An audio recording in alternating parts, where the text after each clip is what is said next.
Bienvenue à tous, merci de votre fidélité de nous retrouver sur le plateau d'Al Genoubia. Bienvenue dans ce nouveau numéro de l'émission L'Entretien. Et aujourd'hui, on va parler femmes maghrébines, action, volontariat, défis, avec Nihel Sarah, présidente de l'association Minaz Talent. Bonjour Nader. Alors, qu'est-ce que c'est que cette association Minaz Talent? Quand est-ce qu'elle est née et quel est son objet? Quel est son projet? Minaz Talent, c'est une association qu'on a créée à Paris en 2014, Oui. qui est une association pour la femme maghrébine de la génération Y. Donc, c'est-à-dire De la génération Oui. Y. Qu'est-ce que c'est? C'est-à-dire que c'est une association dont le but est d'aider les jeunes femmes maghrébines à se réaliser dans le monde professionnel. Oui, mais cette génération Y, ça veut dire quoi ça? Donc, ces générations Y, en fait, c'est une génération de femmes qui sont nées après les années 80 et en fait qui ont une vision complètement différente sur la société, qui veulent bousculer les codes préexistants, préétablis. Ouais, parce que moi, quand j'entends génération Y, vous savez à quoi je pense? C'est-à-dire ces jeunes gens Oui. qui maintenant se baladent dans les rues avec des écouteurs comme ça, et hop, et ça fait effectivement un Y. Et ils sont tout seuls dans leur bulle, c'est pas ça? Oui, en fait, c'est les adultes à fond dans la technologie. Alors en fait, c'est-à-dire que les anciennes générations ont une vision assez, on va dire, négative peut-être de la génération Y. Mais finalement, la génération Y, c'est surtout... Enfin, moi, je vois ça comme quelque chose de très dynamique. C'est des gens qui ont envie de bousculer l'ordre qui existait avant. Donc, c'est-à-dire qu'ils ont une vision complètement différente de la hiérarchie, du management, du fonctionnement dans le monde de l'entreprise. Ouais. Ils ont envie de donner un sens à leur travail. Ouais. Et du coup, c'est pour ça que... pour moi, il en sortira quelque chose de vraiment positif si jamais on donnait la parole à cette nouvelle génération. Alors, vas-y. Par exemple, c'est quoi le but? Le but de l'association, c'est que les femmes de la génération Y maghrébine Voilà. en France... Alors, je suis une femme de Oui. cette génération, donc je suis née après les années 80 et je viens vous voir, je viens à Minaz Talent. Voilà. Qu'est-ce qui Donc, se passe? en règle générale, les femmes qui viennent, c'est des femmes qui sont des jeunes actives, qui entrent à peine dans le monde du travail. Et en fait, nous, on essaye de les booster pour qu'elles arrivent, pour leur donner les moyens de leur ambition, si vous voulez. Donc, qu'elles arrivent le plus loin possible dans le monde du travail.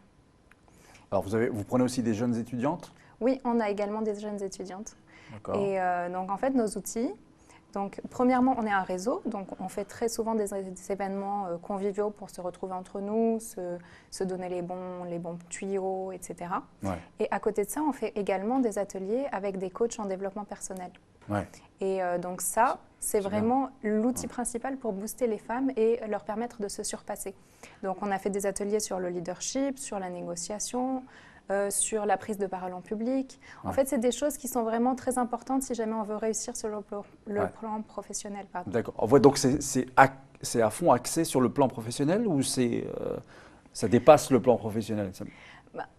Ça peut être uniquement axé sur le plan, c'est pas une critique. Hein. C'est surtout axé sur le plan professionnel. Strict, là on va t'aider à réussir ton projet professionnel. C'est très bien aussi. Après, la réussite peut prendre différentes formes pour certaines femmes. Mais c'est-à-dire que nous, on est surtout spécialisés sur la réussite professionnelle. Après, une femme qui voudrait réussir sans travailler, elle a complètement le droit, mais du coup, elle ne trouvera pas forcément les réponses à ces questions dans notre association. D'accord. Mais alors, comment vous recrutez, si je puis dire, vos profils? Est-ce qu'il y a tel type de profil que vous ne voulez pas et tel type de profil que vous privilégiez? On est ouvert à toutes les femmes, toutes celles qui veulent apprendre sur elles-mêmes ou essayer de s'améliorer. Nos portes sont largement ouvertes pour elles. C'est vrai qu'on a des profils extrêmement divers. Moi, personnellement, je suis scientifique, biologiste de formation. On a beaucoup d'informaticiennes. On a donc des consultantes, on a des juristes. On a tout un panel de métiers différents. Et les ateliers dont je vous parlais tout à l'heure, finalement, ils peuvent aider, quel que soit le domaine dans lequel la femme a envie de se réaliser. Est-ce que c'est quelque chose que vous considérez, et c'est peut-être votre raison de vivre, je parle de votre association, que c'est difficile de réussir quand on est une femme maghrébine à Paris? Et qu'il faut justement donc rencontrer des associations comme la vôtre? Je pense que beaucoup de femmes ont tendance à se mettre des freins personnels, en fait. C'est malheureux. Par elles-mêmes. Elles s'autocensurent, elles ne vont pas au bout de là où elles pourraient aller. Et du coup, c'était ce qu'on voulait débloquer avec le coaching qu'on propose aux femmes. Alors, qu'est-ce qu'elles vous disent, par exemple, comme blocage Elles qu'elles ne se ont? sentent pas capables, par exemple. Elles ne sont pas les premières à demander une promotion alors qu'elles pourraient, ou ce genre de choses. Et vous expliquez ça comment? D'où viennent ces blocages? C'est culturel. C'est pas propre au Maghreb. Les femmes françaises elles-mêmes, il y a quelques années, on leur apprenait dès leur plus jeune âge à ne pas parler trop fort, ne pas interrompre les autres personnes, etc. Et dans le monde professionnel, ça se ressent en réunion parce qu'une femme a beaucoup moins tendance à se mettre en avant. Et dans le monde de l'entreprise, dans le monde de l'entreprise. Ouais. Et alors que finalement, ce qu'on leur demande dans le monde du travail, c'est de prendre des initiatives, d'être force de proposition, etc. Et les femmes ont cet handicap de toujours minimiser un petit peu leurs idées en se disant « oui, mais bon, c'est que mon idée, peut-être que c'est pas la peine que je la sorte, peut-être que ça va pas intéresser les autres, etc. » Et vous, alors à ce moment-là, vous lui dites quoi? On leur dit qu'au contraire, il faut prendre confiance en soi et il faut s'écouter. Et aller au bout. D'accord. Et donc, est-ce que c'est pas aussi, finalement, soit homme comme message? Soit homme avec les hommes. Parce que tu vas sur le terrain des hommes, finalement, si j'entends un peu ce que vous dites. Parce que si elle recule, c'est parce que... Il faudrait que l'entreprise s'ouvre à la femme et non pas que la femme devienne homme pour entrer dans l'entreprise. Oui. Que le monde de l'entreprise comprenne tout ce que la féminité peut apporter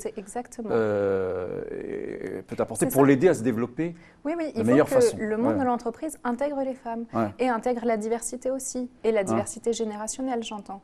Parce que finalement, on a beaucoup de choses à apporter en efficacité à l'entreprise, mais le fait qu'on se met des barrières, et ben finalement, c'est une perte d'efficacité, une perte de productivité. C'est contre-productif. Certainement. Mais voyez, Nihal, moi je suis quand même surpris parce que vraiment, je pensais que l'intégration des femmes maghrébines dans le monde professionnel, à Paris par exemple, c'était quelque chose déjà acquis. Et que finalement, ceux qui avaient plus de problèmes, c'était davantage les hommes. Davantage les hommes que les femmes. Et là, vous me dites que finalement, non, c'est un problème qui subsiste quand on est une femme originaire du Maghreb. Alors, je vois les choses un petit peu différemment. Et qu'on est diplômé et qu'on est machin, ça continue. Je pense que les hommes ont tendance justement à avoir beaucoup plus, avoir beaucoup plus envie. Les femmes ont tendance à accepter une situation ou un poste, même s'il n'est pas à la hauteur de ses compétences, sans vouloir aller chercher plus loin. Oui, d'accord. Et c'est pour cette raison que finalement les hommes sont un peu frustrés parce qu'ils essayent d'aller plus loin et qu'ils ne l'ont pas, alors que les femmes finalement se contentent plus vite et donc sont moins... Et elles se disent de toute façon je ne suis qu'une femme, c'est normal si jamais je ne suis pas PDG ou si je n'ai pas un poste à responsabilité. C'est la normalité en fait. Mais je pense que dans le monde de demain ça va devoir changer. Très bien. Alors, est-ce que justement, chez Minas Talent aussi, on considère qu'il est temps, puisque vous parliez de bousculer un petit peu tous les codes, il est temps de devenir sa propre chef. C'est pas la peine de toujours taper à la porte des entreprises, machin et compagnie, que c'est le monde aujourd'hui qui s'est... Enfin, je veux dire, on a l'impression que c'est difficile, oui, évidemment, mais qu'on peut au moins le vouloir. Ça tombe bien que vous me posiez la question parce qu'on a tout un volet pour les entrepreneuses. Et d'après nous, l'entrepreneuriat, c'est vraiment une façon de se réaliser professionnellement parce que ça inclut des activités vraiment variées. Et en fait, pour nous, être sa propre chef, c'est quelque chose d'inspirant dans lequel on devrait pousser les femmes, justement. Je pense aussi, oui. Et pas que les femmes d'ailleurs, mais aussi... Oui, bien sûr. Oui. Et du coup, on essaye aussi de proposer des ateliers à destination des femmes entrepreneurs. Et entre autres, on avait envie de lancer cette année des événements de problem solving. Alors, qu'est-ce que c'est ça? Alors, ça veut dire que des femmes entrepreneurs se rassembleraient entre elles, ou des entrepreneurs autres que femmes d'ailleurs, si jamais ils veulent venir aider des entrepreneuses. Et chaque entrepreneuse aurait un problème dans le fonctionnement de son entreprise qu'elle voudrait résoudre. Et du coup, les entrepreneurs se réuniraient pour proposer chacun des idées. Et donc, on ferait un brainstorming, c'est-à-dire que chacun lance une idée qui pourrait résoudre le problème. Et du coup, l'entrepreneur en ressortirait avec toute une liste de choses à essayer pour pouvoir résoudre son problème dans son entreprise. Et elles sont...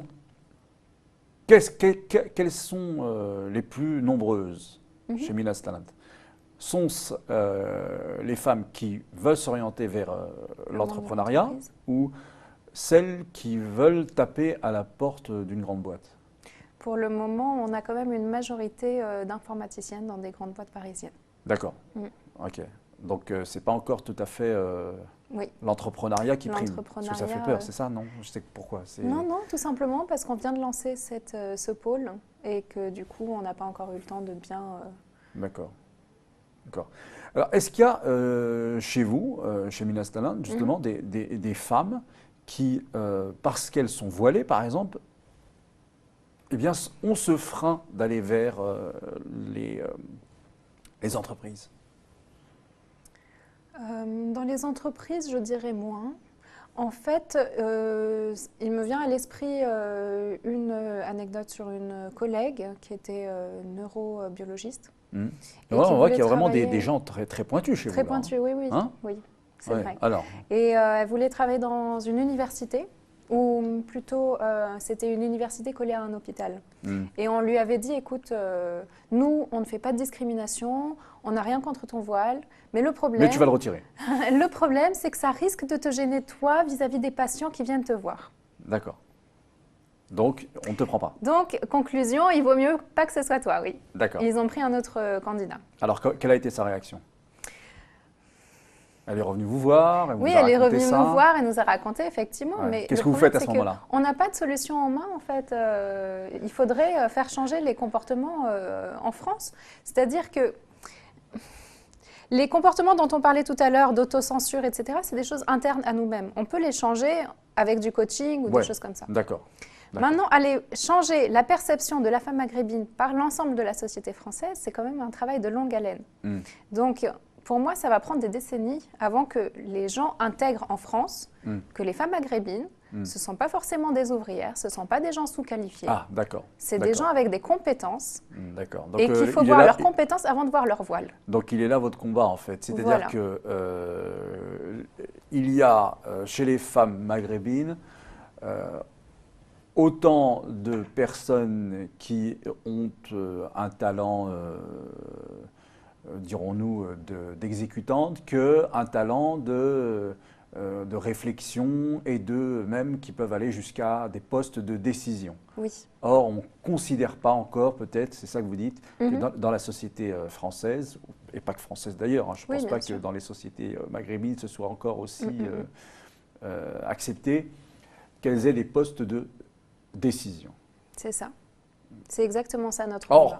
Or, chez Minas Talent, si j'ai bien compris, il n'y a que il y a beaucoup de femmes qui aspirent à des postes de responsabilité, voire même à des postes de décision. Oui, c'est ça, on ne veut pas se limiter. Est-ce qu'il y a des hommes qui vous aident? Oui, il y a des hommes qui nous aident, effectivement. C'est quoi leur boulot dans ces hommes-là qui vous aident? Ils font quoi? Ils font la cuisine? Qu'est-ce qu'ils font? Non, on ne leur demande pas de nous faire la cuisine quand même. Mais c'est-à-dire qu'ils ont un rôle de soutien. C'est-à-dire il y a quand même toujours besoin du soutien masculin. Alors. On n'en a pas besoin. Tant mieux, c'est bien, c'est une bonne chose. Alors, on ne refuse pas leur soutien, c'est des gens vraiment très compétents. Et, quel type de soutien ils vous apportent? Nous guider. Par exemple, je peux citer Ariles, auquel je passe un bonjour. C'est lui qui s'occupe de notre site internet en fait. D'accord. Donc c'est des soutiens vraiment techniques, logistiques, ce genre de choses. Oui, c'est ça. Alors, vous parlez du site internet, comment s'appelle-t-il pour que… Alors là, il est en reconstruction. Ouais. Je pense que Minas Talent… Exactement, c'est ça, minastalent.org, avec un S à la fin, Minas Talent. Quel résultat… Alors, c'est nouveau encore, 2014, c'est ce matin, 2014. Mais votre premier bilan? Alors, j'avais comptabilisé sur l'année 2016 qu'on avait eu 60 personnes qui étaient venues à nos événements. Ouais. Donc 60 personnes qui ont été touchées positivement par nos ateliers et qui, éventuellement, ont pu mettre en pratique ce qu'ils ont appris dans leur travail. Et en termes de gens qui ont intégré des postes importants, qui sont passés de postes qu'ils occupaient vers, grâce à vos activités, des postes qu'ils méritaient? Ça, je vous avoue, je n'ai pas encore fait la comptabilisation, mais je regarderai. Et qu'est-ce qui se passe cette année alors? Alors, cette année. En gros, qu'est-ce qui est prévu? Oui. On veut reprendre donc les ateliers de coaching. Donc le coaching, c'est très important chez vous. Oui, c'est la chose la plus importante. Grosso modo, entre octobre et juin, on en fait un par mois, voire plus. Et cette année, on a décidé vraiment de le centrer sur l'utilisateur. Donc, c'est-à-dire que les bénéficiaires de nos ateliers, d'habitude, ont fonctionné de la façon suivante. On leur proposait des ateliers. Si ça les intéresse, ils viennent. Si ça ne les intéresse pas, bon, ils en parlent autour d'eux ou ils ne viennent pas. Cette année, la nouveauté, c'est qu'on leur propose une réunion de rentrée où ils peuvent venir eux-mêmes nous dire bah, « moi, je pense qu'on aurait besoin de telle ou telle chose ». Et de cette façon, on leur concocte des ateliers sur mesure. Et donc, en fait, le 23 septembre, à Paris, on va faire cette réunion de rentrée pour co-construire le programme des formations de l'année. D'accord, donc ce sont vos membres, vos adhérents qui vont vous dire « voilà ce dont nous avons besoin ». Ben, on va faire une enquête auprès d'eux, effectivement, et on va essayer de sortir les écueils, si vous voulez, qu'ils ont eus sur leur passage.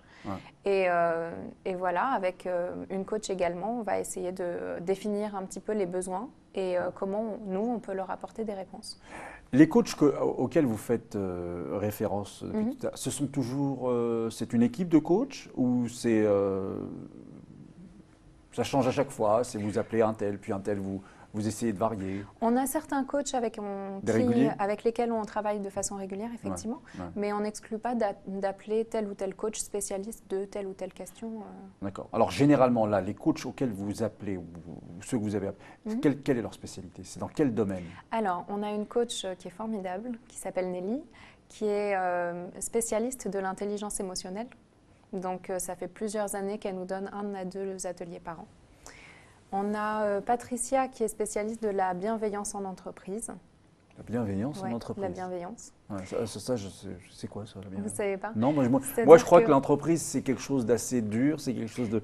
C'est de la bagarre, quand on est ambitieux en tout cas. Bon, après, évidemment, Dieu merci, il y a aussi des rapports amicaux qui se créent. On a un collègue qu'on aime bien, etc. Mais que souvent, c'est plutôt assez... c'est une idée reçue en fait, mais finalement, quand on est chef d'équipe, le leadership, il passe entre autres par savoir écouter son équipe et instaurer un climat de bienveillance. Moi, je crois que c'était quand on est chef d'équipe, il faut surtout les diviser pour justement. continuer de régner tranquillement. Il ne faut surtout pas qu'ils se mettent tous contre toi. Beaucoup de gens pensent, mais finalement, ça ne marche pas si bien que ça, de diviser pour mieux régner. C'est vrai, ça n'a pas fait ses preuves, ça? Non, au contraire, si jamais on a un climat de confiance avec une équipe qui a envie de nous suivre, on va beaucoup plus loin. D'accord. Voilà, donc on a parlé d'intelligence émotionnelle, de la bienveillance en entreprise. Une coach aussi que je citerai, Marie, qui est spécialiste de la prise de parole en public. Donc c'est une coach comédienne. Ça, c'est quelque chose, effectivement. Ça, c'est quelque chose, et ça, c'est quelque chose surtout pour les profils, les introvertis, ceux qui, pour les extravertis, eux, leur travail, c'est surtout de canaliser un petit peu comment prendre la parole en public. Les autres, c'est déjà de prendre, d'oser prendre la parole en public. C'est un énorme écueil. Et en fait... C'est un problème en France, d'ailleurs, parce que souvent, les examens, c'est à l'écrit, donc on est tous tranquilles, on est tous à égalité. Mais vous demandez souvent à une personne de dire la même chose qu'elle a écrite devant 10 personnes, 10 autres personnes, elles font. C'est complètement vrai. Et apparemment, d'après un sondage, si jamais on demande à un échantillon de personnes prises au hasard quelle est leur plus grande peur, et on leur demande d'en citer plusieurs, la peur qui revient le plus souvent, c'est de prendre la parole en public.